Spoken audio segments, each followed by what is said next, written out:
नमस्कार दोस्तों, आपका बहुत बहुत स्वागत है मेरे YouTube चैनल पर जिसका नाम है चेंज योर लाइफ, जहां पर आप एक कहानी को सुनेंगे जिससे आपकी ज़िंदगी में बदलाव आता है। दोस्तों, जो हमारा दिमाग होता है, जब वो अच्छी तरीके से काम करता है तो ही हम अच्छा सोच पाते हैं और अपने जीवन में अच्छे अच्छे काम कर पाते हैं। और जीवन में अगर आपको बड़े फैसले लेने हैं, मुश्किल हालातों से निपटना होता है, तो हमें दिमागी रूप से, मानसिक रूप से बहुत मजबूत होना पड़ता है। ऐसा ज़रूरी बिल्कुल नहीं कि आपकी ज़िंदगी में हर पल अच्छा ही होता रहे। कभी ना कभी गम आता है, कभी ना कभी परेशानियां आती हैं। ऐसा वक्त भी आता है जब आपकी ज़िंदगी में भारी मुसीबतों का आपको सामना करना पड़ता है। और ऐसे में क्या होता है, इंसान मुसीबतों का सामना करते करते, अपने हालातों से लड़ते लड़ते अपने जीवन से हार मान बैठता है। वहीं पर जो कोई दूसरे इंसान होते हैं, जो मानसिक रूप से तेज होते हैं, मजबूत होते हैं, वो इन मुश्किल हालातों से, अपने कठिन समय से बाहर निकल कर आ जाते हैं। तो दोस्तों, आज की इस वीडियो में, आज की इस कहानी में हम कुछ ऐसी बातों पर चर्चा करेंगे, ऐसी बातों को जानेंगे जिसे आप अगर अपने जीवन में अपना लें, उन बातों को समझ लें, तो यकीन मानिए आप अपने मुश्किल हालातों से जरूर बाहर निकल कर आ पाएंगे। आप मानसिक रूप से एक मजबूत इंसान बन जाएंगे। तो शुरू करते हैं दोस्तों आज की इस बातों को, आज की इस कहानी को। एक बार की बात है, महात्मा बुद्ध अपने आश्रम में अपने शिष्यों को दिमाग के ऊपर, बुद्धि, मस्तिष्क के ऊपर कुछ प्रवचन दे रहे थे। गुरु कह रहे थे कि इंसान के मस्तिष्क के जो विचार हैं, कभी अच्छे होते हैं तो कभी बुरे होते हैं। अच्छे विचार जब उसके दिमाग में जन्म लेते हैं तो वो अच्छी और कल्याणकारी बातें सोचता है, लेकिन वहीं पर अगर बुरे और गलत भावनाएं जन्म लेती हैं तो उससे उसका पतन होता है। तभी उन्हीं में से एक शिष्य खड़ा होता है और गुरु से पूछता है कि गुरुवर, क्या कुछ ऐसा तरीका आप बता सकते हैं जिससे कि हम अपने मस्तिष्क को मजबूत और ताकतवर बना सकते हैं, खुद को मानसिक रूप से मजबूत बना सकते हैं। गुरु कहते हैं, अवश्य, मैं जरूर बताऊंगा, लेकिन उससे पहले मैं कुछ बातें तुम्हें ऐसी बताना चाहता हूँ जो तुम्हारे मन के बारे में है, जिसे तुम ध्यान पूर्वक सुनना। तभी जाकर मैं बताऊंगा कि मानसिक रूप से मजबूत कैसे बन सकते हैं। तो गुरु कहते हैं, जब भी हम कुछ सोचते हैं तो सबसे पहले वह विचार हमारे मस्तिष्क में जन्म लेते हैं और उसी के अनुरूप हमारा पूरा शरीर कार्य करने लगता है।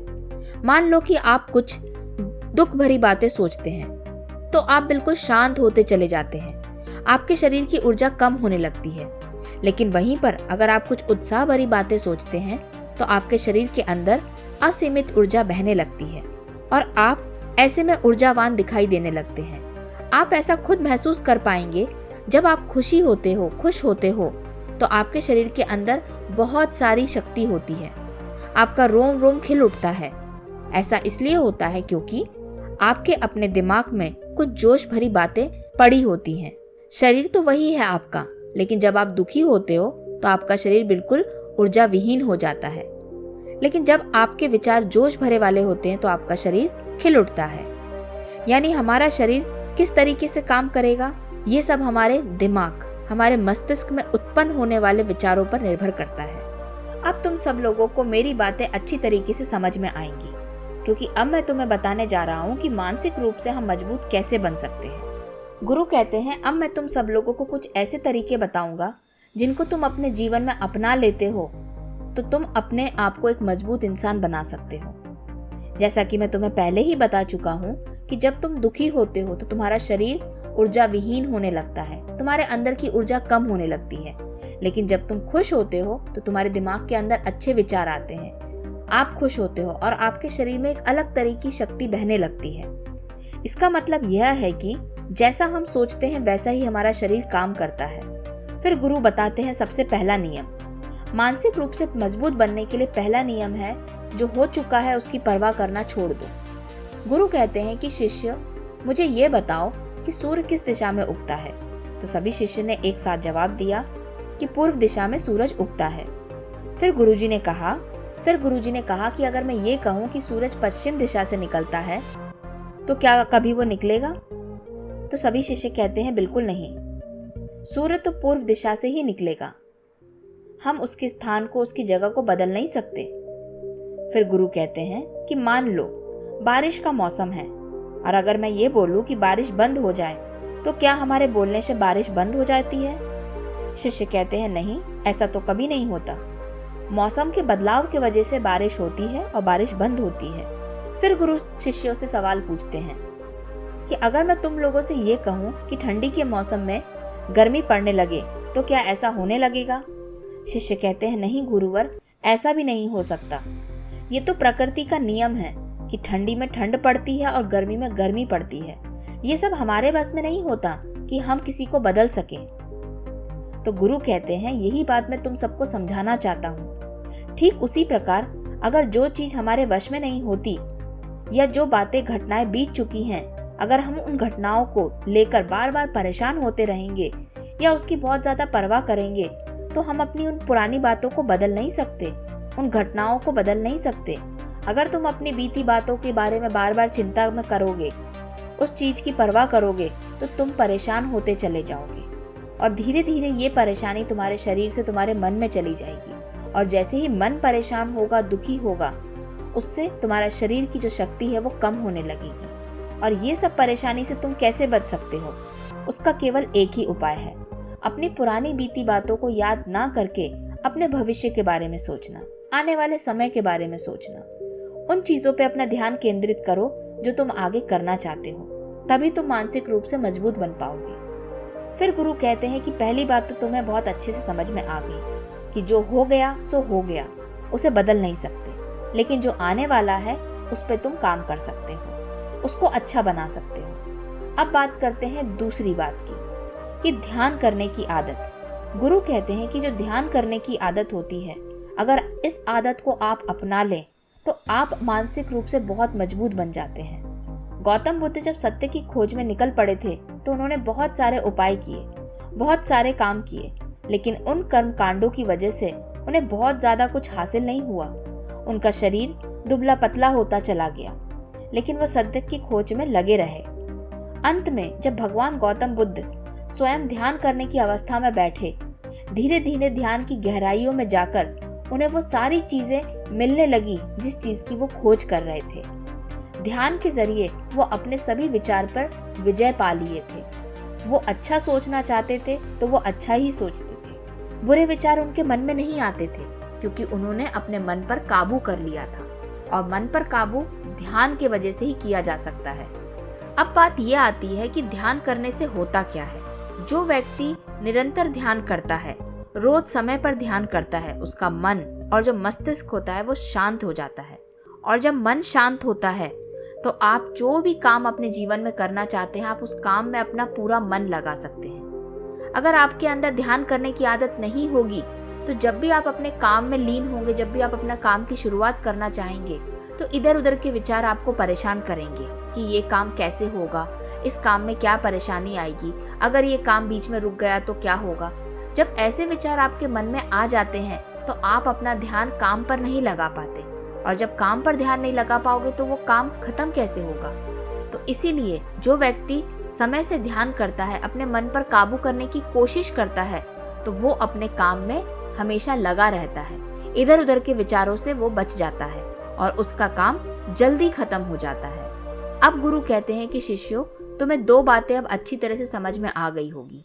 पहली बात तो ये कि जो हो गया है उसके बारे में सोचना नहीं है। दूसरी बात ये कि अपने मन पर काबू पाने के लिए तुम्हें ध्यान करना बहुत जरूरी है और रोज नियम से ध्यान करना बहुत जरूरी है। फिर गुरु तीसरी बात बताते हैं। तीसरी बात ये बताते हैं कि बहुत ज्यादा किसी से उम्मीद नहीं रखना। गुरु कहते हैं कि तुम सब अपनी मर्जी से जन्म लिए हो, अपनी मर्जी से ही गर्भ का चुनाव किया है, लेकिन इंसान जन्म लेने के बाद वो ये सब भूल जाता है कि उसे क्या करना है, क्या नहीं करना है, उसने किस वजह से जन्म लिया था, वो किस काम के लिए इस धरती पर आया है। वो दुनिया के तमाम कामों में लग जाता है, वासनाओं में ग्रसित हो जाता है और संसार की मोह माया में जो उसका मुख्य काम होता है वो नहीं कर पाता और ज्यादा परेशान रहने लगता है। ऐसा तभी संभव होता है जब वो खुद को नहीं पहचान पाता। कोई भी व्यक्ति हमेशा वही काम करता रहता है जो दूसरे करते हैं, लेकिन वो व्यक्ति जो ध्यान से मन लगा के काम करता है, जिसका काम हमेशा खत्म हो जाता है, वो सफल हो जाता है, वो वही काम करता है जो उसका मन कहता है।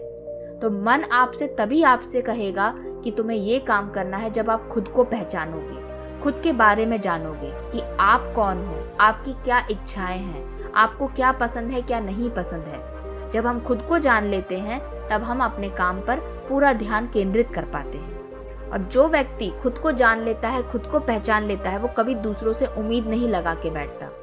उम्मीद दुखों का कारण बनती है।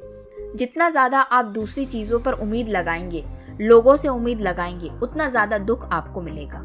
क्योंकि आप उम्मीद में बहुत ज़्यादा एक्सपेक्ट करते हो, बहुत ज़्यादा चीज़ों को मांगने की कोशिश करते हो। क्योंकि इंसान उम्मीद में वो सारी इच्छाएं पूरी करने की कोशिश करता है जो वो खुद नहीं कर सकता।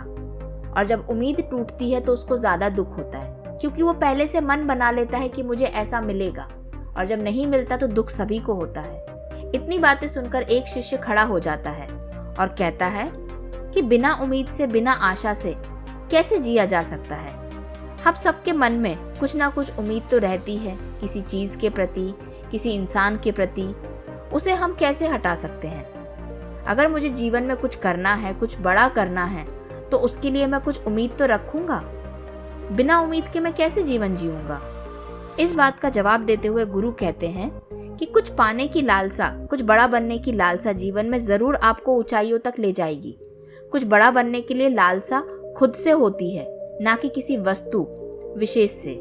मैं यहाँ पर लोगों के बारे में बात कर रहा हूँ कि अगर तुम ये सोचो कि मेरा दोस्त मेरे साथ हमेशा खड़ा रहेगा, मेरे लिए हमेशा साथ देगा, जो चाहोगे, जैसा सोचोगे वैसा वो करेगा, तो तुम गलत हो। जब दोस्त को लगेगा कि वह उसके लिए ठीक है, तभी वो तुम्हारी मदद कर पाएगा। वो तुम्हारे हिसाब से हमेशा नहीं चलता रहेगा, और जैसे ही तुम्हारे हिसाब से चलना बंद कर देगा तो तुम्हारी उम्मीदों पे पानी फिर जाएगा और तुम्हें दुख महसूस होगा, और तुम उस दोस्त के बारे में गलत सोचने लगोगे। वो अपनी जगह सही है, तुम अपनी जगह सही हो, लेकिन उम्मीद की वजह से तुम्हारी दोस्ती में खटास पड़ जाएगी। अगर तुम्हें उम्मीद रखना ही है तो अपने आप से रखो, किसी चीज से, किसी इंसान से मत रखो। यही कहता है तीसरा नियम। अपने मानसिक रूप से अगर मजबूत बनना है तुमको, तो अपने आप से उम्मीद रखो, किसी और से उम्मीद मत रखो। फिर गुरु कहते हैं कि अब मैं तुम्हें आखिरी बात, या कहो आखिरी नियम बताने वाला हूँ, जिसको अपनाकर तुम मानसिक रूप से एक बहुत पक्के व्यक्ति बन सकते हो। आखिरी नियम ये कहता है कि तो तुम्हारे अंदर की ऊर्जा है, जो तुम्हारे अंदर की शक्ति है कुछ करने की, उसको बर्बाद मत करो। गुरु कहते हैं हम सबके अंदर इतनी ऊर्जा होती है कि हम कुछ ना कुछ नया, कुछ अच्छा कर सकते हैं, लेकिन अगर गलत कार्यों में, गलत कामों में उस ऊर्जा को बर्बाद कर दोगे तो वो ऊर्जा तुम्हारे सही काम के लिए कभी उपयोग में नहीं आ पाएगी। इसलिए अपने जीवन में पहले एक लक्ष्य को निर्धारित करो। लक्ष्य को निर्धारित करने के लिए तुम्हारा मन शांत होना चाहिए। मन शांत तभी होगा जब तुम अपने मन पर काबू पा लोगे। मन पर काबू तुम तभी पा सकते हो जब तुमने ध्यान किया होगा। जब तुम ध्यान करने की अवस्था को, ध्यान करने की आदत को अपना लोगे तो तुम्हारा मन शांत हो जाएगा। तुम अपने बारे में जान पाओगे, खुद क्या हो, खुद क्या करना चाहते हो। तो तुम एक लक्ष्य को पहचान पाओगे कि तुम्हारे जीवन का लक्ष्य क्या है। तुम उस पर काम करना शुरू कर दोगे। जो हो चुका है उस बातों को भूल जाओगे। किसी से उम्मीद नहीं रखोगे, अपने आप से उम्मीद रखोगे। ऐसी स्थिति में जो भी तुम्हारे अंदर की ऊर्जा होगी उसको तुम अपने काम पर लगा पाओगे। जब तुम्हारा मन ही तुम्हारे काबू में नहीं होगा तो चारों तरफ से तुम्हें गलत विचार घेर लेंगे, और वही विचार दिन भर तुम्हारे मन में आते रहेंगे। जब विचार मन में आएंगे तो वो विचार पुराने भी होंगे, कुछ नए भी होंगे। जैसे ही पुराने विचार तुम्हारे मन में आएंगे तो तुम्हें पिछली बातें, जो गलत घटनाएं हैं, वो याद होने लगेंगी, वो याद आने लगेंगी। और जब तुम पुराने समय में पहुंच जाओगे तो अपने आगे भविष्य के बारे में काम नहीं कर पाओगे, और जब आगे के बारे में काम नहीं कर पाओगे तो तुम्हें दुख होगा। फिर तुम लगाओगे उम्मीद दूसरों से कि कोई तुम्हारी मदद कर दे, और उम्मीद हमें लगानी होती है खुद से, ना कि दूसरों से। इसलिए जो भी तुम्हारे अंदर की ऊर्जा है उसको अच्छे कामों में लगाओ, अपने लक्ष्य की उस पर लगाओ कि मुझे अपने लक्ष्य को हासिल करने के लिए क्या क्या करना होगा। तो ऐसा कहते कहते गुरु ने सभी शिष्यों को ये 4 नियम बताए। दोस्तों, ये 4 नियम बहुत आसान से लगते हैं सुनने में, लेकिन अगर कोई जीवन में अपनाना चाहता है इस नियमों को तो उसे थोड़ी मेहनत करनी पड़ती है, क्योंकि ये नियम काफ़ी कठिन होते हैं। इन्हें अपनाने के लिए 1 दिन, 2 दिन या 4 दिन का समय नहीं लगता, कई दिनों का, कई महीनों का समय लग जाता है। लेकिन जो भी इंसान इन नियमों का पालन करता है, इन आदतों को अपने जीवन में अपना लेता है, खुशी खुशी उसके जीवन में जरूर बदलाव आता है। आशा करती हूँ दोस्तों आज की ये छोटी सी कहानी आपको पसंद आई होगी, जिसमें आपने सीखा होगा कि मानसिक रूप से मजबूत बनना कितना जरूरी है इंसान के लिए, और मानसिक रूप से हम मजबूत कैसे बन सकते हैं उसके भी उपाय आज की इस कहानी में मैंने आपको बताए। आपको ये कहानी कैसी लगी मुझे कमेंट करके ज़रूर बताएं। अगर पसंद आई है तो इस कहानी को लाइक ज़रूर करें। मिलते हैं किसी अगले वीडियो में जहाँ पर हम एक और कहानी को सुनेंगे जो हो सकता है आपके जीवन में एक छोटा सा बदलाव लेकर आए।